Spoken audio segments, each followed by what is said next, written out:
Welcome back. We're continuing to look at chemical reactions in chemistry. Very important that these reactions occur just as we've planned them. It's very important that we have harmony and balance in these reactions as we look at the reactants we start with and the product that we end with. So let's look at balancing chemical reactions.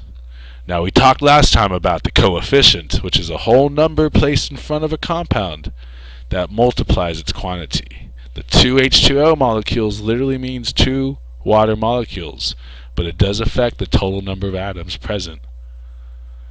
For example, in this compound we have 2 Al2S3s, 2 aluminum sulfides. Now in the compound aluminum sulfide there are 2 aluminum atoms present. The coefficient of 2, though, doubles that to give us a total of 4 aluminum atoms that we have. Now there are 3 sulfur atoms in each compound, but 2 molecules of it, or units of it, gives us a total of 6 sulfur atoms because the 2 in front doubles the 3 of the sulfur. Now be careful whenever you see the same element appear more than once in the same place, or even in different parts of the compound. You can see 1 copper here and 1 copper here gives us a total of 2 copper atoms in this compound, 3 hydrogens here, and 1 hydrogen here gives a total of 4 hydrogens, and of course we see the 2 oxygens in the middle. Now be careful when you have subscripts and parentheses with subscripts. Remember, like the coefficients, the subscripts outside the parentheses multiply everything inside. The calcium has the subscript of 3, and that's all that's affecting it, giving us a total of 3 calcium. Now inside the parentheses there's 1 phosphorus, but the 2 outside doubles that to 2 total. The 4 oxygen inside the parentheses gets doubled to 8. Now let's throw in a coefficient with parentheses and subscripts, and you can see here it's done quite the same way. Al2 means there are 2 aluminum atoms. The 3 in front triples it to give us a total of 6 aluminum atoms. Chromium inside the parentheses is 1. The subscript outside triples it to 3. Then the coefficient triples it again to give us 9 chromium atoms. Now watch carefully as we count oxygen. Inside parentheses we have 4. The subscript outside says we have 3 of those for a total of 12, tripling the 4. The coefficient of 3 triples that, 12 to 36. So you can see how important it is to count your atoms properly. You also know what we start with in the reaction are called our reactants, and what we end up with in the end, that's our product. Now, in this reaction, you can see the reactants are hydrogen and oxygen gas, and it produces liquid water. Let's take a look at some of the rules that come into play when we look at the chemistry behind these reactions. The first is called the law of conservation of mass. You got to follow it because it's the law. Now, what does the word conservation mean? Well, to conserve means to save or to keep it, right? So you're keeping mass. So what that means is that we can't just create new mass out of thin air or out of nothing. And we can't destroy mass and cause it to cease to exist. Whenever you hear about the law of conservation of anything, it just means that thing can't be created or destroyed, or simply put, what we start with must be equal to what we end with. There's no way to take some of that away or to add to that. That's really interesting. What that means is, in a chemical reaction, the total mass of your reactants will equal the total mass of your products. So, in this example, we see that we have 4 grams of hydrogen atoms and 32 grams of oxygen atoms. Those are our reactants. If we start with that, we must end with 36 grams total. Makes sense that the 2 water molecules would give us a total mass of 36. Now we could also see the same for atoms. The number of atoms we start with must be in balance with the number of atoms that we end with. Since we can't destroy or create atoms, what we're given is what we end with. And we're starting with 4 hydrogen atoms and 2 oxygen atoms. However, they can rearrange and form new substances. As you see here, they form water, but in the end we still have 4 hydrogen atoms and 2 oxygen atoms. Very important concept. Because what it comes down to, if you really think about it, is the water that we drink today is the exact same water, or may be made up of the exact same atoms in the water that the dinosaurs drank at. All because of this law of conservation of mass. We can't destroy these atoms, we can't create new ones, so the atoms present on Earth now are the same atoms that have always been since the start of the Earth. So let's look at some examples with mass. We have this balanced equation, and we know it's balanced because it has coefficients in front. 2 units of sodium chloride, or 2 moles of sodium chloride, produce 2 moles of sodium and 1 mole of chlorine. Well, let's say we start with 40 grams of sodium chloride total. We know if we start with 40 grams, then we must have 40 grams in the end of this reaction, because matter can't be created or destroyed.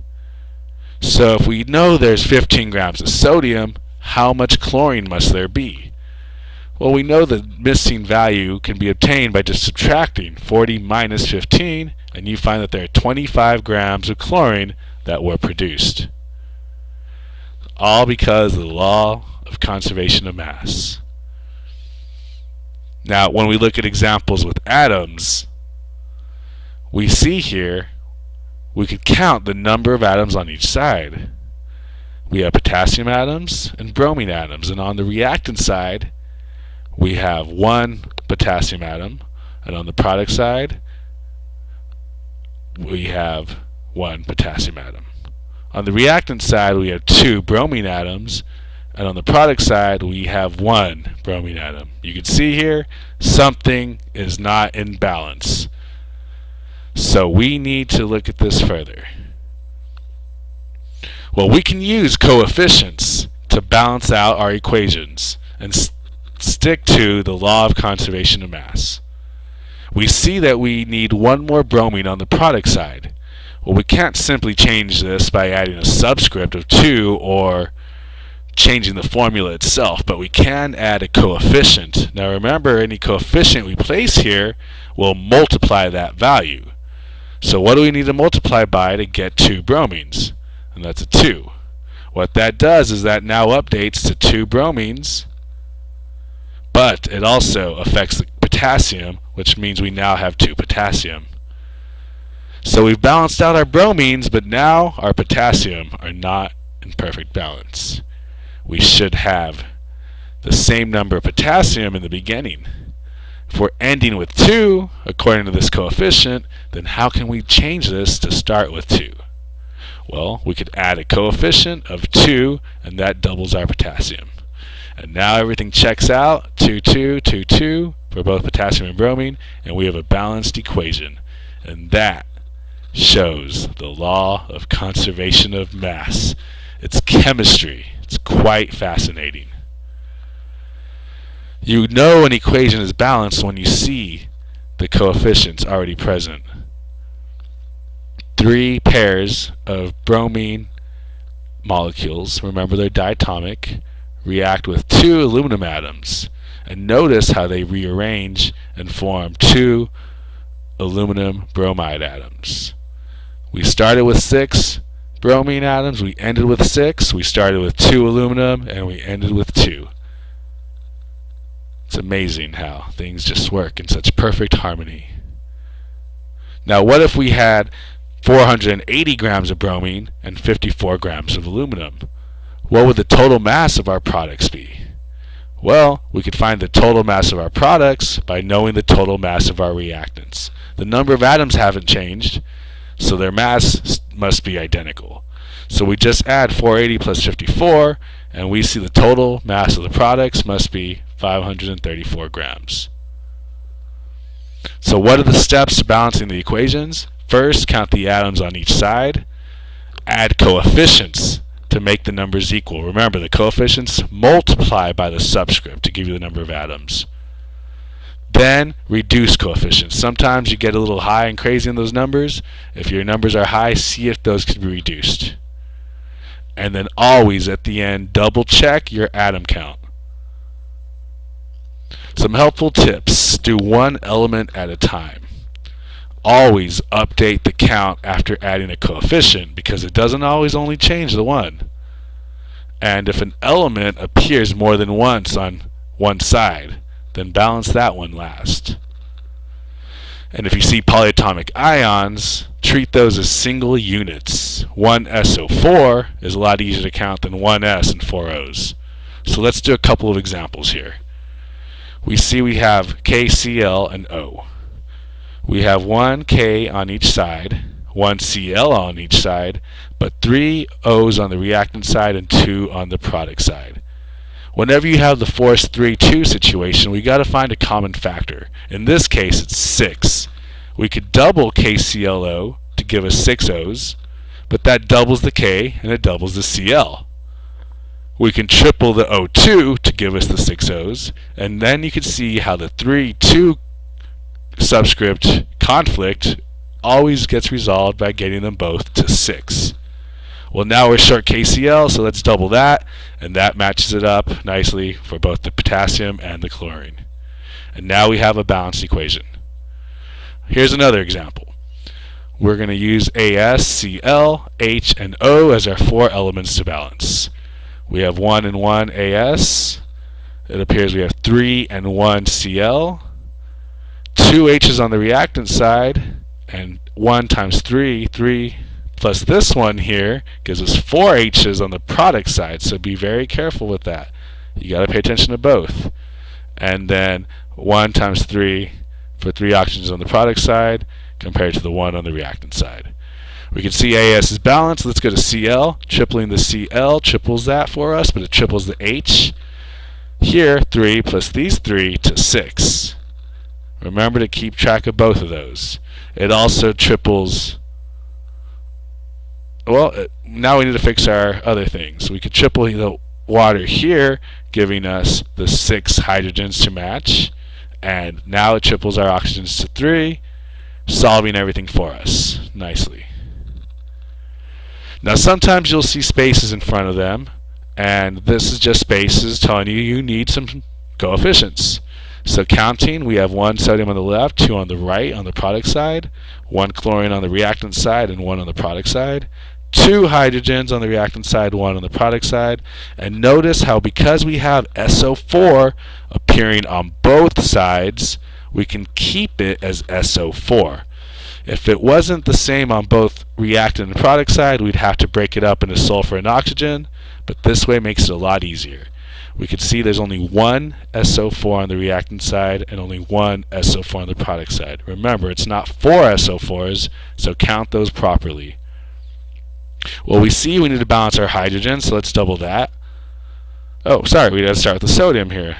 We got to balance our sodium, doubling that doubles also the chlorine, which means we need to double the chlorine, which doubles the hydrogen, and now we have a nice balanced equation, so not very hard at all. We could fill in those spaces with 1s, just to show the teacher that we didn't leave it blank. Normally you wouldn't put them, but the blank's there, we'll go ahead and fill it in. Now here's an example with a ton of polyatomic ions, so you can see how when you count these, it's very easy, and you can see how balancing it becomes a breeze. So hope you all learned a lot from this video. Next time we're going to be looking at the 5 types of chemical reactions.